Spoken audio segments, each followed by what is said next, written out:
याच भेट दिलेली आहे लोकांना काय सांग. नाही, एकंदरीत मी असं म्हणेन की जुन्या ट्रस्टच्या ज्या जागा आहेत त्या ट्रस्टच्या जागा डिस्पोज ऑफ करण्याची एक नवीन प्रथा पडलेली आहे. गरज नसताना सुद्धा विक्री असणारी परिस्थिती. महाराष्ट्र ट्रस्ट ऍक्ट जो आहे, बॉम्बे पब्लिक ट्रस्ट ऍक्ट जो आहे, त्याच्या 36(1) या कलम त्या ट्रस्ट क्रिएट करत असताना एक ट्रस्ट डीड असतं. बदल काही करायचा असेल तर फक्त त्या त्या राज्यातल्या हायकोर्टालाच बदलण्याचा अधिकार आहे. महाराष्ट्र शासनाला सुद्धा बदलण्याचा अधिकार नाही, अशी असणारी परिस्थिती आहे. मी ट्रस्ट डीड इथलं वाचलेलं आहे. त्या ट्रस्ट डीड मध्ये 3 आणि 5 असे जे 2 कॉलम्स आहेत, त्या कॉलम मध्ये डेव्हलपमेंट करता येते, विकसित करता येतं, पण ज्याला डिस्पोजल आपण असं म्हणतो की तिथे विकण्याची परमिशन जी आहे ती विकण्याची परमिशन सेटलर जो आहे त्यांनी दिलेली नाही ट्रस्टीला. त्याच्यामुळे मुळात असणारं चॅरिटी कमिशनरनी 36(a) खाली परमिशन देताना ट्रस्ट डीड बघितलं का, हाच महत्वाचा प्रश्न त्या ठिकाणी उपस्थित राहतो. जिथे ट्रस्टीजला विकण्याचा अधिकार नाही तिथे चॅरिटी कमिशनरला सुद्धा परमिशन देण्याचा अधिकार नाही. याचं कारण असं आहे की एकदा एकाने स्वतःची मालमत्ता ही ट्रस्ट केली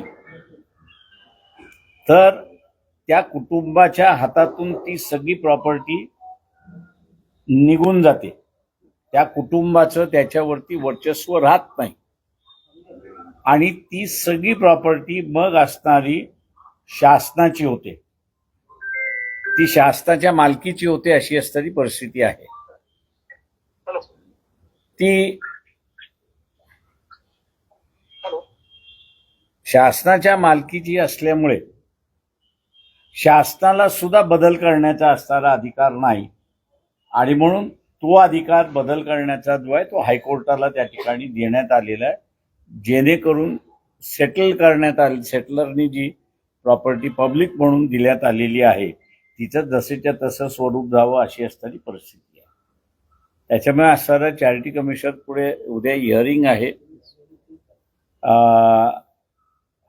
ट्रस्टीज आहेत त्यांनी असणारं याचा विचार करावा, किंवा वकील जे आहेत त्यांनी विचार करावा, किंवा पाटील असणारं या ठिकाणी जे लढतात आहेत त्यांनी फक्त असणारं तेवढंच एक कलम चॅरिटी कमिशनरला दाखवून दिलं की ट्रस्टीला विकता येत नाही, त्याच्यामुळे चॅरिटी कमिशनर परमिशन देऊ शकत नाही. दिलेलं परमिशन आपण असणारं रद्द करा, तर ते परमिशन चॅरिटी कमिशनर रद्द करेल. मग त्यांना माहिती आहे की हे मॅटर हायकोर्टामध्ये गेलं तर चॅरिटी कमिशनरवरती ताशारे कोर्ट ओढल्याशिवाय राहणार नाही, अशी परिस्थिती आहे. आणि म्हणून ही ट्रस्टच्या जागा ह्या ट्रस्टकडेच असल्या पाहिजेत. अनयुटिलाइज असेल तर त्याचं युटिलायझेशन करण्यासाठी डेव्हलपमेंट हे मी समजू शकतो, पण त्याचं स्वरूपच बदलून टाकायचं ही जी आता बऱ्याच ठिकाणी चाललेलं आहे. आणि विशेष करून ज्याला आपल्याला म्हणता येईल की ट्रस्ट हा जो आहे हा बऱ्याच लोकांनी केलेला आहे, चांगल्या हेतूने केलेला आहे, पण त्याचा आता दुरुपयोग होतोय, अशी असणारी परिस्थिती आहे. ती थांबली पाहिजे. आणि त्या दृष्टीने उद्या मला वाटतं चॅरिटी कमिशनर स्टे दिलेला जो आहे तो एक तर कन्फर्म तरी करतील, किंवा सेल परमिशन जी दिलेली आहे 36(1) खाली ती रद्द करून जो काही व्यवहार झाला असेल आणि ट्रस्टीजनी टेबलाच्या वरनं टेबलाच्या खालून जे काही घेतलं असेल ते ज्यांच्याकडून घेतले त्यांना सर रिटर्न करायला सांगतील अशी अपेक्षा आपण सगळेजण बाळगू. याच्यामध्ये दोषी कोणाला धरायचं? ट्रस्टी किंवा धर्मदा आयुक्त? धर्मदा आयुक्त मी असं म्हणेन धर्मदा आयुक्ताला याच्यामध्ये अशी परवानगी दिली जाते. म्हणजे धर्मदा आयुक्ताला ह्याच्यामध्ये दोषी धरलं पाहिजे.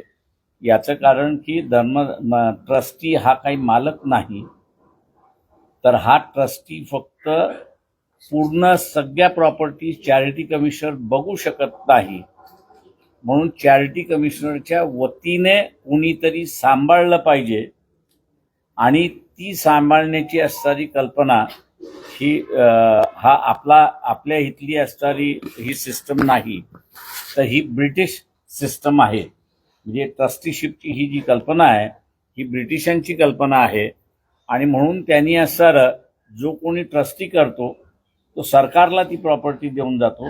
सरकारला बघता येणार नाही म्हणून चॅरिटीचं ऑफिस निर्माण करण्यात आलं आणि चॅरिटीलाही बघता येणार नाही म्हणून ज्यांनी सेटल केलेलं आहे त्याला माणसं कशी पाहिजेत त्याची एक नियमावली तयार करून ते नेमून त्यांच्या मार्फत ते ट्रस्ट चालवावं अशी असणारी अपेक्षा त्याच्यामध्ये आहे. त्याच्यामुळे ट्रस्टीला सुद्धा कुठलीही प्रॉपर्टी विकता येत नाही जर ट्रस्ट डीडमध्ये नसेल तर. या सगळ्या प्रकरणामध्ये एका राजकीय नेत्यावर आरोप करण्यात आले की जे केंद्रामध्ये राज्यमंत्री आहेत. राजेश त्यांनी आरोप केला की सुरुवातीला त्यांचा सहभाग होता, मात्र त्यांनी इथे येऊन स्पष्टीकरण दिलं की याच्यामध्ये माझा सहभाग नाही. हे सगळं प्रकरण जे आहे ते रद्द करण्यात यावं. काल गोखले कन्स्ट्रक्शनला मेल केलेला आहे ट्रस्टीला, आम्ही आमचा व्यवहार रद्द करतोय. त्याला काही राजकीय वळण देण्याचा प्रयत्न झाला किंवा ते माझं म्हणणं असं आहे की त्यांना ज्यावेळेस लक्षात आलं असेल की शेवटी ट्रस्टीला विकण्याचाच अधिकार नाही, त्याच्यामुळे असणारा कोर्ट हे कॅन्सल केल्याशिवाय राहणार नाही, तेव्हा आपली बदनामी होण्याच्या अगोदर कायदा जो आहे तो ओळखावा आणि आपण बाहेर पडावा असंही होऊ शकतं. ज्यामध्ये ज्या बँक लोन सँक्शन करत होते कार्बन बुलडन होते आणि दुसरी एक बँक होती जी प्रोसेस आहे ती बरोबर 2-2 दिवसाच्या म्हणजे ऍप्लिकेशन नंतर स्पीडली गेलेली आहे. त्या प्रोसेसला किमान महिना 2 महिना तक लागतो.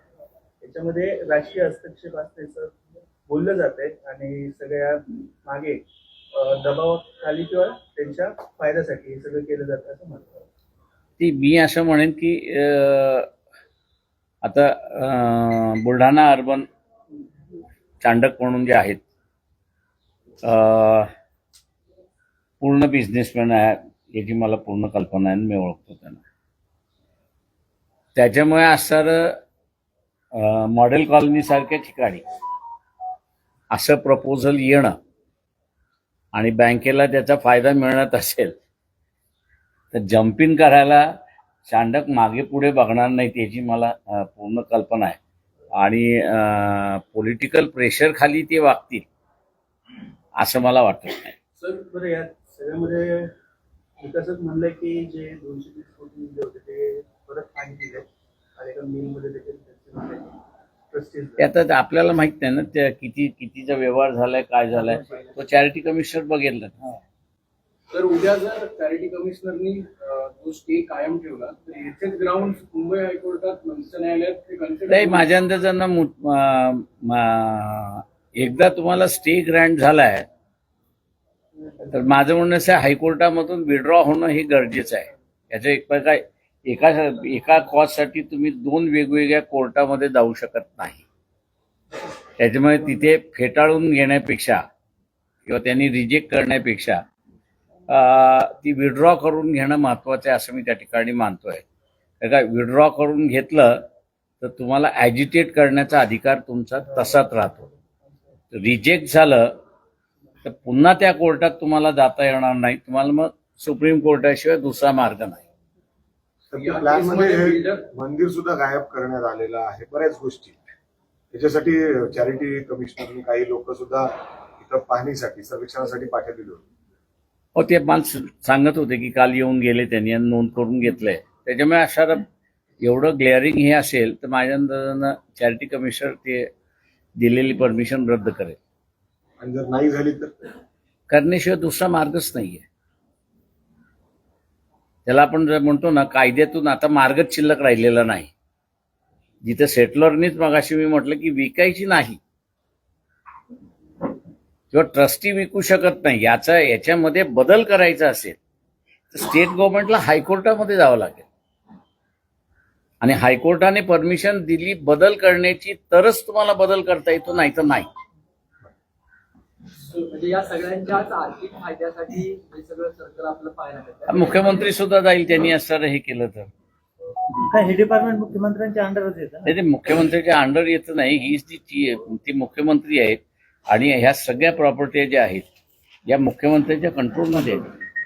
सर, बिल्डरकडनं जे ईमेल दिलेला आहे त्याच्यात त्यांनी सांगितलंय की विनंती केली आहे की मागची अर्ज हे करतोय, व्यवहार सगळा कॅन्सल करतोय. उद्या जर कॅन्सलेशन डीडसाठी यांनी पत्र दिलंय, विश्वस्त मंडळांकडनं सुद्धा हे पत्र जाणं गरजेचं आहे, पण अजून कुठली विश्वस्तांकडनं पुढचंही पाऊल संचालित दिसत नाही.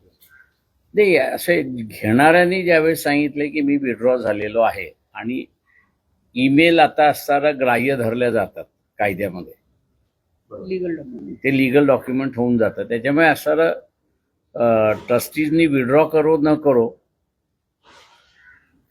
ते त्यांनी पाठवलेली मेल ही त्यांच्यावरती बाइंडिंग आहे आणि तीच मेल आता जेव्हा चॅरिटीकडे दिसेल त्यावेळी चॅरिटी ती परमिशन कॅन्सल करून टाकेल. चॅरिटी कमिशनने स्वतःच ऑर्डर केली होती ना, त्यांच्याकडे आता त्यांच्या त्यांच्या कार्यावर रेड मार्क पडेल. नाही, गव्हर्नमेंटने तसं नाही आहे. गव्हर्नमेंट अशी मी ज्यांना म्हणालो की ही जेव्हा ट्रस्ट होती तेव्हा ती गव्हर्नमेंट प्रॉपर्टी होती, गव्हर्नमेंटला सांभाळता येत नाही आणि म्हणून ही ब्रिटिश कन्सेप्ट आहे ट्रस्टीशिप. तेव्हा ही मग सांभाळायची कोणी, तर मग चॅरिटी कमिशनरनी सांभाळ आणि मग चॅरिटी कमिशनरनी सांभाळत असताना कायदा केलेला आहे, त्या कायद्याच्या बाहेर चॅरिटी कमिशनर जाऊ शकतो. राजकीय हस्तक्षेपाशिवाय हे शक्य आहे असं वाटतं का? कारण धर्मादा आयुक्तांसमोर नियम आहे, एकीकडं हे सगळं आर्थिक फायद्यासाठी केलं तर पाहायला मिळतंय. आता हा व्यवहार तर झाला आहे, त्यांनी आता कॅन्सल करण्याचा प्रयत्न करताय. त्यांच्याकडून देखील आयुक्तांकडून कॅन्सल केलं जाईल उद्याच्या दिवशी. पण यांच्यावरती काय कारवाई झाली पाहिजे की नाही? ते आता एक असं आहे की हे जे सगळे ट्रस्टी आहेत हे सगळे ट्रस्टी डिस्क्वालिफाय झाले. यांना आता ट्रस्टी राहता येणार नाही, म्हणजे याही ट्रस्टवरती राहता येणार नाही आणि कुठल्याही ट्रस्टवरती ते ट्रस्टी राहू शकत नाही. कारण का त्यांनी असं मॉरल टर्प्युट्यूड ज्याला आपण म्हणतो ते मॉरल टर्प्युट्यूडच्या ह्याच्या खाली ते असणारं आलेले आहेत. त्याच्यामुळे असणारं जे आता पाटील वगैरे सगळे लढतात आहेत त्यांनी याच्यावरती नवीन ट्रस्टीज निवडण्याची जी प्रक्रिया आहे त्याचा असणारा अर्ज चॅरिटीकडे सबमिट करावा, नवीन ट्रस्टीज येऊन जाते. त्यांच्यावर गुन्हे दाखल होऊ शकतात का? एचएमडीची मोठे वाचनालय आणि इमारत आहे ती पण त्यांनी विकायला काढली अशी माहिती मिळाली. असे त्याच्यामध्ये तुम्ही फ्रॉड दाखवल्याशिवाय केस होणार नाही. फ्रॉड तर दाखवलंच आहे, मंदिर कुठे दाखवलं नाहीये, ट्रस्टीला विकता येत नाही तरी तेच विकली म्हटलं ना, तुम्हाला फ्रॉड दाखवता आला तर क्रिमिनल केस होते, फ्रॉड जर दाखवता आला नाही तर क्रिमिनल केस होत नाही. सर, चॅरिटी कमिशनर जे आहे ते मुख्यमंत्री फडणवीस यांचे नातेवाईक आहेत असं माहिती असे ते ही अंडर एक लक्षात घ्या की तो मुख्यमंत्र्याच्या अंडर नाहीये, ही under the control of chief justice. Political influence असू शकतो. झाला तर हायकोर्ट तिथे बसलेलंच आहे ना. या सर्व प्रकरणाला मान्यता देणार धर्मदाय आयुक्त आणि आता पुन्हा त्याच्यावर दृष्टी आणणारे पुढच्या घडामोडीमध्ये सुद्धा लक्ष देणार धर्मदाय आयुक्त. याचं मालकच धर्मादाय आयुक्त आहे. व्यक्ती एकच म्हणजे मग व्यक्ती एकच, म्हणजे याचं मालक जो आहे आता शासनाच्या वतीने मालक आता असताना चॅरिटी कमिशनर. त्याच्यामुळे याचं बरं वाईट करणं हे त्यांच्याच ताब्यात आहे. समजा त्यांनी असताना परमिशन दिली असेल तर कायद्याने कॅन्सल करण्याची सुद्धा त्यांनाच अधिकार आहे. अजून काय काही म्हणजे शेतच कुंपण खाते असं. चल थँक्यू कुंपण शेत खाते सर नाही थँक्यू नको नको मंदिरात बसले आपण थँक्यू